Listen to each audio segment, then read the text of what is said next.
Okay. Hare Krishna devotees. So, మనం ఇవాళ 6.8 chapter summarise చేసుకోబోతున్నాము. జనరల్‌గా మనకు తెలిసిన భాగవతం యొక్క కేటగరీస్ తెలుసు కదా! మనం భాగవతం అంతా కూడా భగవంతుని యొక్క లక్షణాలు, శరీరానికి సంబంధించిన పార్ట్స్ లాగా అనుకుంటాం కదా! అందులో ఈ సిక్స్త్ క్యాంటో అంతా కూడాను పోషణం సంబంధించిందనమాట. పోషణం సంబంధించిన ఒక ఆహ్ పోషణం అంటే ఒక ప్రొటెక్షన్ అంటే నరిష్మెంట్ అంటాం కదా! ఆ పోషణం సంబంధించిన కాన్సెప్ట్ ఈ భాగవతంలో మనకి ఈ క్యాంటోలో మనకి చెప్పబడుతుంది. సో, ఇక్కడ ఏమైందంట ఒక చిన్న బ్యాక్‌గ్రౌండ్ తీసుకెళ్తే ఈ 6 క్యాంటోలో అంతా కూడాను protection of Ajamila, Chitraketu and Indra గురించి మాట్లాడతారు. ఇందులో 6.1 నుంచి 3 చాప్టర్స్ వరకు అజామిల యొక్క లీల గురించి చర్చించుకున్నాం. ఆ తర్వాత మధ్యలో ఉన్న పార్ట్ అంతా కూడా ఏం చేస్తారు, సుఖదేవ్ గోస్వామి, పరీక్షిత్ మహారాజ్‌కి వాళ్ళ మధ్య సంవాదం జరుగుతుంది. సో, పరీక్షిత్ మహారాజ్ అడుగుతారు, "నాకు విసర్గ గురించి చెప్పారు కదా! ఈ క్రియేషన్ గురించి చెప్పారు కదా! దాని గురించి ఇంకా విపులంగా నాకు వివరించండి" అంటే, ఆయన స్వయంభవ మనువు దగ్గర నుంచి వాళ్ళ యొక్క డిసెండెంట్స్ అందరి గురించి చెప్పుకుంటూ వస్తారు. అంటే బ్రహ్మదేవుడు విసర్గ అనే ఒక ఈ సృష్టిని సృష్టించాక ఆ స్వయంభూ మను నుంచి వచ్చే అందరి డిసెండెంట్స్ అంటే వాళ్ళ యొక్క వంశ పరంపర గురించి గూడా అన్నీ మాట్లాడుకుంటూ వస్తారు. అటువంటి వంశ పరంపరలో ఫస్ట్ మాట్లాడుకున్న వాళ్ళు దక్షుడు గురించి మాట్లాడతారు. అటువంటి దక్షుడు గురించి మాట్లాడి ఆయన జన్మము, ఆయన యొక్క ప భగవంతుని తోటి సంవాదము, ఆ తర్వాత ఆయన యొక్క పరమపదం గురించి మాట్లాడుకుంటూ ఆ దక్షుడి యొక్క కూతుళ్ళ గురించి కూడా మాట్లాడతారు కదా! అదితి గురించి మాట్లాడతారు. ఆ అదితి గురించి మాట్లాడుతూ, కూతుళ్ళ గురించి మాట్లాడుతూ ఒకానొక సందర్భంలో శుకదేవ్ గోస్వామి వాళ్ళ యొక్క సంవాదంలో బృహస్పతి దేవతలను విడినాడు అనే ఒక కాన్సెప్ట్‌ని తెస్తాడు మధ్యలోకి. ఆ తేవగానే అప్పుడు పరీక్షిత్ మహారాజు ప్రశ్న అడుగుతాడు. "అయ్యా! మీరు బృహస్పతి దేవతలను వీడినాడు అని చెప్పారు కదా! దాన్ని కొంచెం ఎక్స్‌ట్రాగా వివరించండి. కొంచెం డీటెయిల్‌గా వివరించండి" అని అడుగుతాడనమాట. దానికి కంటిన్యూయేషనే మనకి 6.7 అండ్ 6.8. అప్పుడు మనకి 6.7 చాప్టర్‌లో మనకేం చెప్తారు? ఈ బృహస్పతి ఒకానొక సందర్భంలో దేవతల దగ్గరికెళ్ళాడు. కానీ ఆ ఇంద్రుడు ఆయన యొక్క గర్వపూరితమైన అహంకారంతోటి ఆ బృహస్పతి వచ్చాడని చూడలేదు. బృహస్పతి ఎవరు? ఆస్థాన ఆచార్యులు. దేవతలందరికీ ఆస్థాన పూజారిలాగా ఆస్థాన ఆచార్యులు వారు కదా! సో, ఆయనొచ్చినా కూడా ఆయన గర్వపూరితంగా ఉండి ఆయన వచ్చినా కూడా ఆయన్ని ఆహ్వానించకుండా తనని పట్టించుకోకుండా ఉన్నాడు. అక్కడి నుంచి బృహస్పతి కోపంగా వెళ్ళిపోయాడు. ఆ తర్వాత ఇంద్రుడు తనకు చాలా తన సెల్ఫ్‌గా రియలైజ్ అయ్యి నేను తప్పు చేశానని రియలైజ్ అయ్యి బాధపడుతూ బృహస్పతి దగ్గరికెళ్ళి క్షమాపణ చెప్పినా కూడా అవ్వలేదు. అప్పుడు బ్రహ్మదేవుడు ఏం చెప్తాడయ్యా, బ్రహ్మదేవుడి దగ్గరికెళ్ళి అయ్యా ఇది పరిస్థితి. బృహస్పతి ఎవరు లేరు. దేవత లోకం అంతా కూడా చాలా బాధపడుతూ ఉంది. మరి ఇక్కడ మా ఆస్థాన పూజారి కదా! ఆస్థాన ఆచార్యులు వారు లేకుంటే, ఆచార్యులు లేకుంటే మొత్తం ఆ యొక్క వ్యవస్థ అంతా స్తంభించిపోదా? సో, స్తంభించిపోయింది. కాబట్టి ఆ రాక్షసుల నుంచి కూడా మాకు చాలా ఏమంటారు వార్నింగ్స్ ఒస్తున్నాయి. చాలా వాళ్ళొచ్చి మమ్మల్ని చంపేస్తారని బెదిరిస్తున్నారు. వాళ్ళ నుంచి యుద్ధం నెలకొల్లబోతుంది అని బ్రహ్మదేవుని దగ్గరికెళ్తాడు ఇంద్ర. ఇంద్ర వెళ్లి ఇదయ్యా పరిస్థితి అంటే ఆయన చెప్తారు. అప్పుడు విశ్వరూప అనే ఒక అతన్ని మునిని ఆళ్ళు ఆచార్యుల వారిగా అంగీకరించమంటారనమాట. దేవతల యొక్క ఆచార్యుల వారిగా విశ్వరూపుని చేయమంటారు. అప్పుడు ఆ విశ్వరూప ఏం చేస్తారు అంటే ఈ ఇంద్రుడికి నారాయణ కవచం గురించి వివరిస్తారు. అంటే ఈ నారాయణ కవచం స్తోత్రం ఎప్పుడైతే పఠిస్తావో అప్పుడు నీ యొక్క నీకు ఒక ఒక కవచం అంటే ఏంటి? ఒక షీల్డ్ కదా! ఇది రక్షణ కవచంలాగా అంటాం కదా! సో, ఈ రక్షణ కవచం ఏం చేస్తుంది నారాయణ కవచం స్తోత్రం అంటే నిన్ను ఆ రాక్షసుల నుంచి, ఆ డీమన్స్ నుంచి నిన్ను కాపాడగలదు. ఆ తర్వాత ఈ దేవతాలోకాన్ని నీ యొక్క ఐశ్వర్యం అంతా కూడా నువ్వు ఆహ్, మొత్తం మళ్ళీ నువ్వు రాజ్యాన్ని పాలించొచ్చు అనేసి విశ్వరూపుడు అంటాడనమాట. ఈ 6.8 అనేది అది. ఏది ఆ నారాయణ కవచం విశ్వరూపుడు ఆహ్, ఇంద్రుడికి చెప్పటము. అసలు ఆ నారాయణ కవచం స్తోత్రం చదవాలి అంటే ముందు చేయాల్సిన కార్యక్రమాలేంటి అన్నీ కూడా ఇందులో వివరిస్తారనమాట. ఇది ఒక బ్యాక్‌గ్రౌండ్ ఇవాల్టి చాప్టర్‌కి. సో, ఇవాళ మనం నారాయణ కవచం స్తోత్రం గురించి మాట్లాడుకుంటున్నాం. ఓకేనా? సో, చాలా ఇంట్రెస్టింగ్ థింగ్ ఇక్కడ. ఆహ్, ఏ ప్రతి ఒక్క భగవంతుని యొక్క నామం యొక్క సిలబుల్ ఏదైనా హరే కృష్ణలో హరేకి, కృష్ణకి, రామకి ప్రతి ఒక్క సిలబుల్ ఏ మంత్రంలో ఒక సిలబుల్‌కైనా దాటి యొక్క విశిష్టత ఉంటుంది. అందులో భగవంతుని యొక్క శక్తి, ఆ సామర్థ్యం, ఆయన యొక్క ప్రేమానురక్తి ఆయన అన్నీ కూడా అందులో నిగూఢపరుస్తాడనమాట. కదా! కాబట్టి ఏ మంత్రం జపించినా కూడా చాలా పవిత్రంగా మనము దాన్ని తీసుకోవాలి.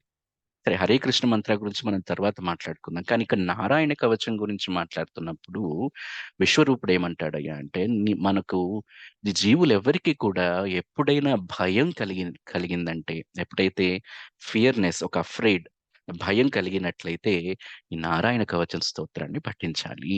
సో, ఈ పఠించే ముందు ఏం చేయాలయ్యా అంటున్నాడంటే ఫస్ట్ చక్కగా ఇప్పుడంతా మనం చర్చించుకునేదంతా కూడా ఒక ప్రాసెస్ లాగా మనం చర్చించుకున్నాం. ఇదంతా ఒక ప్రాసెస్. మనము నారాయణ కవచం స్తోత్రం పఠించే ముందు ఏం చేయాలనే ఒక ప్రాసెస్ గురించి ఇక్కడ విశ్వరూప ఇంద్రుడికి వివరిస్తున్నాడు. రైట్.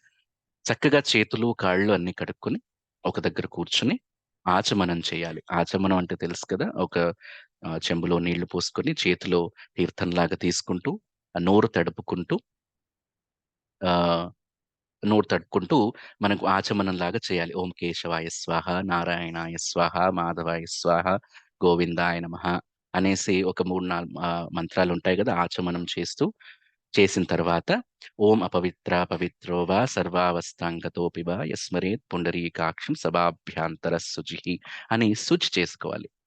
ఈ శుచి చేసుకున్న తరువాత మనం ఏం చేయాలంట గరిక ఉంటుంది కదా! కుషాగ్రాస్ అంటాం. ఆ గరికని టచ్ చేస్తూ చాలా చక్కగా దాని మీద గరిక మీద కూర్చొని సైలెంట్‌గా ఒక చాలా నిబద్ధతతోటి, ఒక నమ్మకంతోటి కూర్చొని మనకి 3 మంత్రాలు ఒక మంత్రాస్ అని అంటారనమాట. నారాయణ కవచం స్తోత్రం పఠించక ముందు ఒక మంత్రాస్ అంటాం దీన్ని. న్యాసాస్ అంటారు. న్యాస అనే పదం ఎప్పుడైనా విన్నారా? న్యాస అంటే ఒక ప్రక్రియ ద్వారా భగవంతుడిని ఆవాహనం చేసుకోవటాన్ని న్యాస అంటాం. అంటే ఎప్పుడైనా వినుంటారు. మహాన్యాసాభిషేకం అని ఎప్పుడైనా టెంపుల్‌లో వినుంటారు. న్యాస అంటే ఒక ప్రక్రియ. అంటే ఒక ప్రాసెస్. ఒక ప్రాసెస్ దేనికయ్యా అంటే భగవంతుడిని మన శరీరంలోకి ఆవాహనం చేసుకునే యొక్క ప్రక్రియని న్యాస అంటామనమాట. సో, దాంట్లోనే చాలా రకాల న్యాసాస్ ఉంటాయి. వరల్డ్‌లో అంగాన్యాస అంటాము. ఆహ్, కరన్యాస అంటామనమాట. అంగాన్యాస అంటే ఈ శరీరం అంతటికి కూడా టచ్ చేస్తూ ఆ యొక్క మంత్రం ద్వారా భగవంతుడిని మన శరీరంలోకి ఆవాహనం చేసుకోవటం. కరన్యాస అంటే చేతుల ద్వారా, ఈ వేళ్ళ ద్వారా చేయటం. దాని గురించి మాట్లాడదాం. సో, ఇప్పుడు మనం ఎక్కడి వరకొచ్చాము? మొత్తం అంతా శుద్ధిగా అన్నీ మనం కాళ్ళు కడుక్కొని, ఆచమనం చేసి, పవిత్రం చేసుకున్న తర్వాత కుశాగ్రాస గరిక మీద కూర్చొని, మనం చాలా నమ్మకంగా కూర్చొని ఇప్పుడు ఏం చేయాలట అంటే 8 సిలబుల్ నారాయణ మంత్రం జపించాలి అంటాడన్నమాట. 8 సిలబుల్ నారాయణ మంత్రం అంటే ఏం చేయాలి? 8 సిలబుల్ నారాయణ మంత్రం ఏంటి? ఓం నమో నారాయణాయ కదా! ఓం నమో నారాయణాయ అనే ఒక నారాయణ మంత్రం జపించాలి. ఈ ఓం నమో నారాయణాయ అనే మంత్రాన్ని ఎలా జపించాలి అని చెప్తారంటే, ఉత్పత్తిన్యాస, సంహారన్యాస అనే ఒక ప్రాసెస్ ద్వారా చేయాలి అంటారు. ఇందాక 2 రాశాలనుకున్నాం గదా! అంగాన్యాస, కరన్యాస అన్నాం గదా! మరి ఇదేంటండి అంటే ఇదొక ప్రక్రియ. ఉత్పత్తి న్యాస అంటే బ్రహ్మదేవుడు క్రియేట్ చేశాడు కదా! ఆ క్రియేషన్ యొక్క లైన్‌లో వెళ్ళటాన్ని ఉత్పత్తి న్యాస అంటాం. అంటే ఇప్పుడు ఈ ఉత్పత్తి న్యాస అయినా సంహార న్యాస అయినా గూడా అంగన్యాస గురించే మాట్లాడుతున్నాం. ఓం నమో నారాయణాయ మొత్తం కూడా అంగాన్యాసమే. అంగాన్యాసం అంటే శరీరాన్ని టచ్ చేస్తూ, ఆ శరీరంలో యొక్క అంగాల్ని టచ్ చేస్తూ ఈ మంత్రాన్ని జపించటం అన్నమాట. అంగాన్యాస అంటే మీకు అర్థమై ఉంటుంది ఇప్పుడు కదా! అయితే ఏ అంగాల్ని టచ్ చేయాలండి అంటే ఆపాదమస్తకం అంటారు. అంటే ఆ 2 పాదాల నుంచి, ఆ 2 మోకాళ్ళు, 2 తొడలు, అబ్డామిన్, పొట్ట, చెస్ట్, హార్ట్, నోరు, తల. 8 పార్ట్స్ ఉన్నాయి మనకి. 8 పార్ట్స్‌లో టచ్ చేస్తూ ఓం నమో నారాయణాయ అని అంటూ మనము దాన్ని చాంట్ చేస్తూ ఆ మంత్రాన్ని జపించాలి. అంటే ఓం అనేది పాదము దగ్గర, న అనేది నీస్ దగ్గర, మో అనేది థైస్ దగ్గర, మళ్ళీ నా అనేది అబ్డామిన్ దగ్గర, అలాగే నారాయణాయ అలాగా అబ్డామిన్ తర్వాత పొట్ట తర్వాత చెస్ట్, తర్వాత హృదయం, తర్వాత నోరు, తర్వాత మస్తకం అంటే తల. సో, ఈ విధంగా ఒక ప్రాసెస్ చేయాలి. దీన్ని ఈ కింది నుంచి పైకొచ్చే ఆ పాద మస్తక దాన్ని ఉత్పత్తి న్యాస అంటాం. ఇది క్రియేషన్ ప్రాసెస్ ఇలా జరిగింది అనేసి అంటారు ఆచార్యులు. తర్వాత ఒక్కసారి ఇలా అయిన తర్వాత రివర్స్‌లో కూడా చేయాలన్నమాట. అంటే ఓం నమో నారాయణాయ మంత్రాన్ని రివర్స్‌లో అంటే యనాయ వన మనో ఓం అని అట్లా రివర్స్‌లో చేస్తూ మళ్ళీ హెడ్ నుంచి మళ్ళీ పాదాల వరకు మళ్ళీ టచ్ చేస్తూ వెళ్ళాలి. ఇదంతా టచ్ చేస్తూ వెళ్ళాలి. ఓం నమో నారాయణాయ అంటే మనం ఏం చెప్తున్నామంటే ఆ యొక్క సిలబుల్స్‌ని ఆ యొక్క నామమంతా ఆ అక్షరాల్ని మంత్రంలో మన శరీరంలోకి ఆవాహించుకుంటున్నామనమాట. అంటే మన శరీరంలో ఉన్న అంగాలన్నిటిని కూడా ఒక అస్త్రంలాగా మనం చేసుకుంటున్నాము అనేసి వాళ్ళంటారు. సో, ఇది ఫస్ట్ ప్రాసెస్. ఓం నమో నారాయణాయ జపించిన తర్వాత 12 సిలబుల్ ఓం నమో భగవతే వాసుదేవాయ అనే యొక్క ఆ మంత్రాన్ని కూడా మనం జపించాలి. ఇప్పుడు ఈ ఓం నమో సారీ ఇంకొక మర్చిపోయాను. ఈ కింది నుంచి పైకొచ్చేదాన్ని ఉత్పత్తి న్యాస అంటాము. పైనుంచి కిందకొచ్చేదాన్ని సంహార న్యాస అంటాం. అంటే క్రియేషన్ ప్రాసెస్, డిస్ట్రక్షన్ ప్రాసెస్ అన్నమాట. సంహార న్యాస. ఈ పైకెళ్ళేదాన్ని ఉత్పత్తి న్యాస. ఈ ఉత్పత్తి న్యాస, సంహార న్యాస ఏదైతే చేశామో మనం ఈ ప్రక్రియ ఏదైతే చేశామో, ఇదంతా కూడా అంగన్యాసమే కదా! అంగాన్ని టచ్ చేస్తూ చేస్తాం. అంగన్యాస అనేది ఒక టైప్ ఆఫ్ న్యాస ఇప్పుడు. రైట్.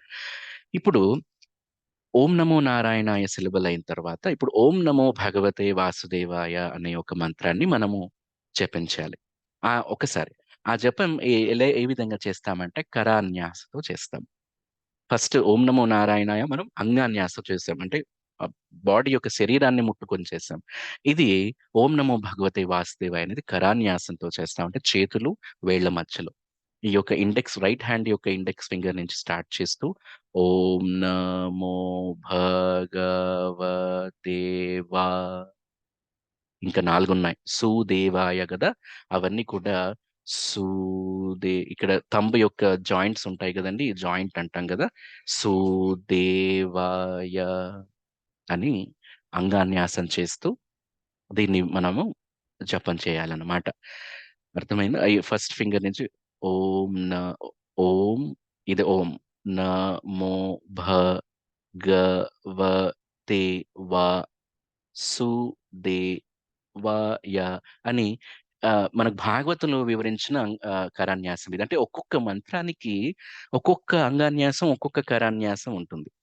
విష్ణు సహస్రనామాలు జపించేయక ముందు చేసే కరాన్యాసం వేరే. ఓం నమో నారాయణాయ చేసే ముందు కరన్యాసం, అంగాన్యాసం వేరే. వేరే వేరే డిఫరెంట్ డిఫరెంట్ మంత్రాస్. మనకిప్పుడు ఈసారి మన భాగవతంలో మనకు ఈ చాప్టర్‌లో వివరించినట్టుగా మనము కరన్యాసాలు, అంగాన్యాసాలు చేస్తున్నామనమాట. మనం చర్చించుకుంటున్నామనమాట.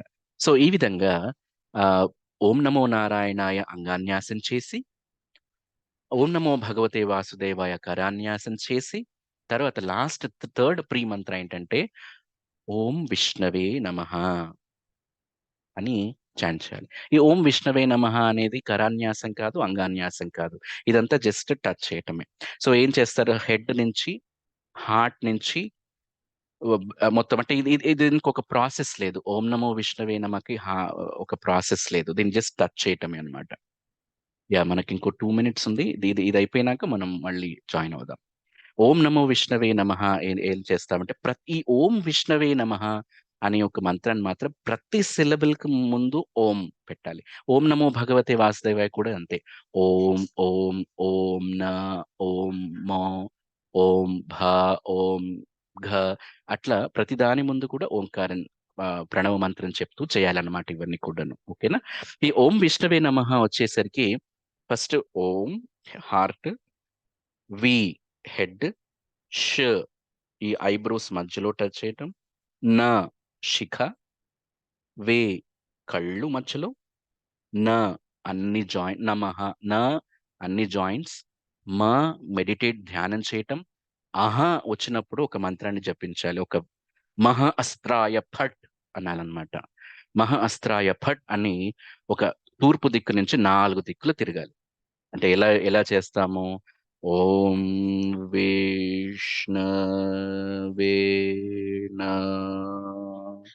నమః మహాస్త్రాయ ఫట్ 1, 2, 3, 4 4 డైరెక్షన్స్ తిరగాలి. అప్పుడు we are ready to chant Narayana Kavacha. ఇవన్నీ నారాయణ కవచం చదివే ముందు ఇవన్నీ కూడా చేయాల్సుంటుందని మనకు భాగవతంలో చెప్పారు. We will stop here. Will join again and then discuss what importance of Narayana Kavacham. Hare Krishna.